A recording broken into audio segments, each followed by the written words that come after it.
मोहिनी एकादशी का व्रत वैशाख शुक्ल पक्ष की एकादशी के दिन रखा जाता है। भगवान विष्णु के मोहिनी स्वरूप को समर्पित इस व्रत को करने से पूर्व जन्म के पाप भी नष्ट हो जाते हैं और व्यक्ति को मोक्ष की प्राप्ति होती है। मोहिनी एकादशी व्रत का कथा का पाठ करने और सुनने मात्र से सहस्त्र गोदान का फल मिलता है।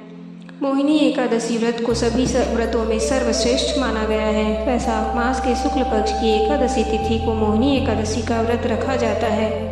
इस दिन जगत के पालनहार भगवान विष्णु के मोहिनी स्वरूप की पूजा होती है। पुराणों में इस व्रत को अत्यंत पुण्यदायी और कल्याणकारी बताया गया है। इस दिन पूरी श्रद्धा से व्रत रखने से और कथा का पाठ करने से जीवन के सभी कष्ट दूर हो जाते हैं, पापों से मुक्ति मिलती है और मोक्ष की प्राप्ति होती है। आइए विस्तार से जानते हैं मोहिनी एकादशी की व्रत कथा। युधिष्ठिर जी के पूछने पर श्री कृष्ण ने बताया कि परम बुद्धिमान श्री रामचंद्र जी ने महर्षि वशिष्ठ से यही बात पूछी थी जिसे आज तुम पूछ रहे हो। भगवान श्री राम जी को वशिष्ठ जी ने बताया कि वैशाख मास के शुक्ल पक्ष में जो एकादशी होती है उसका नाम मोहिनी है। वह सब पापों को हरने वाली और उत्तम है।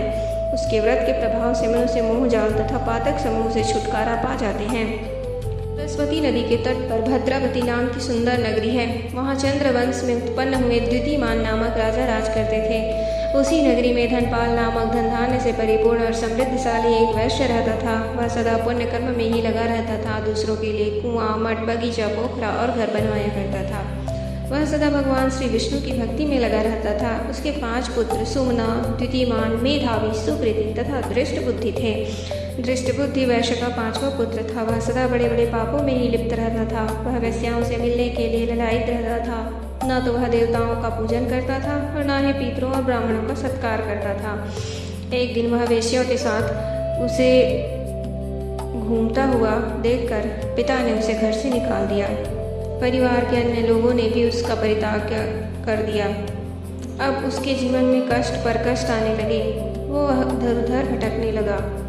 एक दिन वह भटकता भटकता महर्षि कौंडिन्य के आश्रम पर जा पहुंचा। तब वैशाख का महीना चल रहा था। कौंडिन्य गंगा जी में स्नान करके आ रहे थे। तभी दृष्ट बुद्धि उनके पास गया और हाथ जोड़कर बोला, ब्राह्मण श्रेष्ठ, मुझ पर दया करके कोई ऐसा व्रत बतलाइए जिसके पुण्य के प्रभाव से मेरी मुक्ति हो जाए।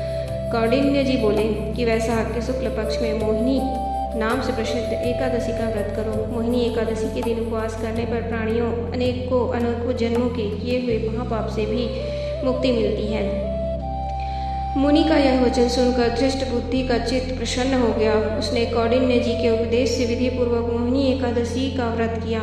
इस व्रत के करने से वह निष्पाप हो गया और दिव्य देह धारण कर गरुड़ पर आरूढ़ हो सब प्रकार के उपद्रवों से रहित श्री विष्णु धाम को चला गया। इस प्रकार यह मोहिनी एकादशी का व्रत बहुत उत्तम है। इसके पढ़ने और सुनने से वह सहस्त्र गोदान का फल मिलता है। बोलो श्री हरि की जय।